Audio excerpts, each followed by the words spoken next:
ناظرین، حضرت عمر کے عہد خلافت میں مسلمانوں کی فتوحات کا سلسلہ بہت تیزی سے آگے بڑھ رہا تھا۔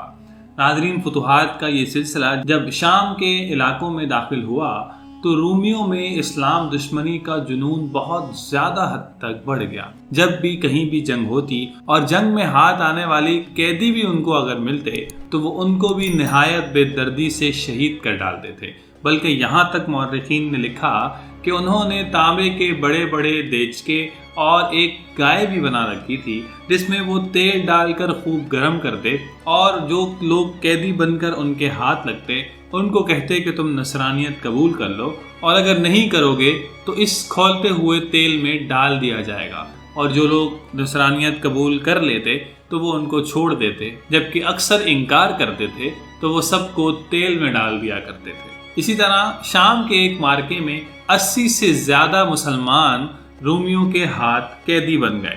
ان مسلمان قیدیوں میں ایک بہت قوی الجثہ اور بہت اچھے جاندار صحابی رسول بھی تھے۔ ان کی پیشانی نور سعادت سے چمک رہی تھی اور چہرے پر ایک عجیب جلال تھا۔ شامی لشکر میں خود شاہ روم موجود تھا۔ رومی ان صاحب کو پکڑ کر بادشاہ کے پاس لے گئے۔ شاہ روم نے ان کو کہا کہ تم نصرانی مذہب قبول کر لو، اور اگر تم انکار کرو گے تو اس کی تمہیں سزا دی جائے گی۔ انہوں نے صاف انکار کر دیا۔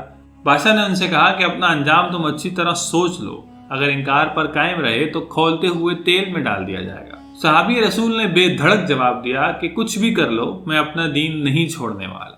اب رومی ان کو خوفزدہ کرنے کے لیے ایک اور مسلمان قیدی کو لے کر آئے اور بادشاہ نے ان کو اسلام ترک کرنے کے لیے کہا، لیکن انہوں نے بھی انکار کر دیا۔ تو رومیوں نے اس شخص کو اٹھا کر کھولتے ہوئے تیل میں ڈال دیا اور آنن فانن وہ جل کر کباب ہو گیا۔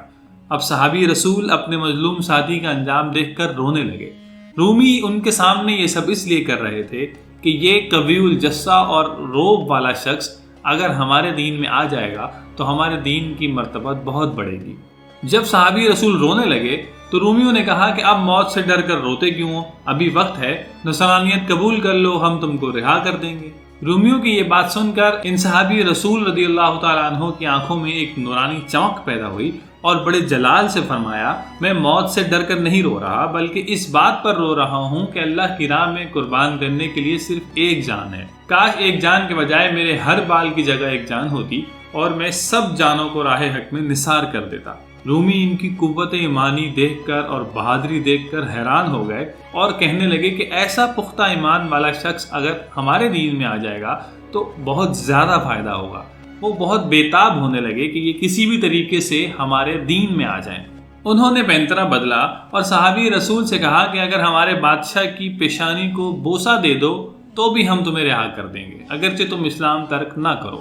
صحابی رسول نے کہا کہ یہ تمہارا بادشاہ سلیب کو پوچھتا ہے، ایسے بادشاہ کی پیشانی میں کبھی بھی نہیں چوموں گا۔ انہوں نے جب انکار کر دیا تو رومیوں نے انہیں مال و دولت، حسین عورتیں اور دیگر کئی چیزوں کا لالچ دیا، لیکن ان کی ہر ترغیب صحابی رسول نے ٹھکرا دی۔ آخر کار قیصر روم نے کہا کہ تم میری پیشانی چوم لو تو تمہارے ساتھ ساتھ تمہارے تمام مسلمان قیدی بھی چھوڑ دیے جائیں گے۔ بس یہ سننا تھا کہ اپنے مسلمان بھائیوں کی خاطر وہ صحابی رسول فوراً اٹھ کھڑے ہوئے اور اس بادشاہ کی پیشانی کو چوم لیا۔ چونکہ بادشاہ نے کہا تھا کہ تمام قیدی کو رہا کر دیا جائے گا تو وہ 80 کے 80 مسلمانوں کی قیمتی جانیں بچا کر وہاں سے واپس نکلے۔ قافلہ واپس مدینہ منورہ پہنچا اور حضرت امیر المؤمنین حضرت عمر فاروق رضی اللہ تعالیٰ عنہ کو یہ واقعہ سنایا گیا۔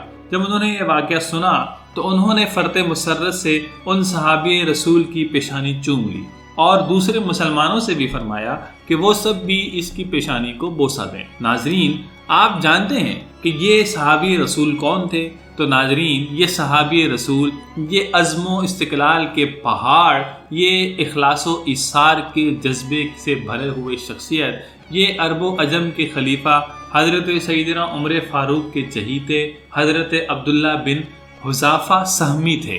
ناظرین، حضرت عبداللہ بن حذافہ کو دیگر صحابہ کرام کی طرح ہی رحمت عالم سے بہت زیادہ عقیدت تھی۔ ناظرین، وہ حضور کی زبان سے نکلے ہوئے ہر لفظ پر مکمل طور پر یقین رکھتے تھے۔ ایک دن ایسا ہوا کہ سورج ابھی ڈھلنا شروع ہوا تھا حضور اکرم صلی اللہ علیہ وسلم باہر تشریف لائے اور صحابہ کرام کو ظہر کی نماز پڑھائی۔ جب سلام پھیر چکے تو ممبر پر کھڑے ہو گئے اور قیامت کے بارے میں کچھ فرمانے لگے۔ اس کے بعد حالت جلال میں فرمایا، جسے جو پوچھنا ہے پوچھ لے۔ حضرت عبداللہ بن حذافہ کھڑے ہوئے اور پوچھا، یا رسول اللہ میرے والد کون ہیں؟ حضور نے فرمایا، تمہارا باپ حذافہ ہی ہے۔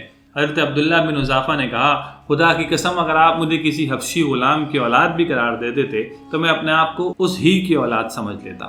ناظرین، آپ سوچ رہے ہوں گے کہ یہ کس قسم کا سوال ہے، کوئی شخص اپنے باپ کی تصدیق کیوں کروا رہا ہے؟ تو ناظرین، دراصل مسئلہ یہ ہے کہ کفار جو تھے وہ حضرت عبداللہ بن حذافہ کے اوپر تہمت باندھتے تھے اور وہ کہتے تھے کہ تمہارا باپ حذافہ نہیں ہے، اور یہ بات وہ کئی دفعہ ان کو کہہ چکے تھے، اور حضرت عبداللہ بن حذافہ بھی کئی دفعہ سوچتے تھے لیکن ان کو تصدیق نہ ملتی تھی۔ اس دفعہ جب انہوں نے موقع پایا کہ حضور اکرم صلی اللہ علیہ وسلم فرما رہے ہیں کہ جسے جو پوچھنا ہے پوچھ لے، تو انہوں نے یہ موقع غنیمت جان کر فوراً حضور سے تصدیق کی، اور حضور نے فرمایا کہ تمہارا باپ حذافہ ہی ہے۔ اس پر وہ تمام تہمت لگانے والے لوگوں کے منہ پر کالا دھبا لگ گیا اور حضرت عبداللہ بن حذافہ کی صفائی سب کے سامنے آ گئی۔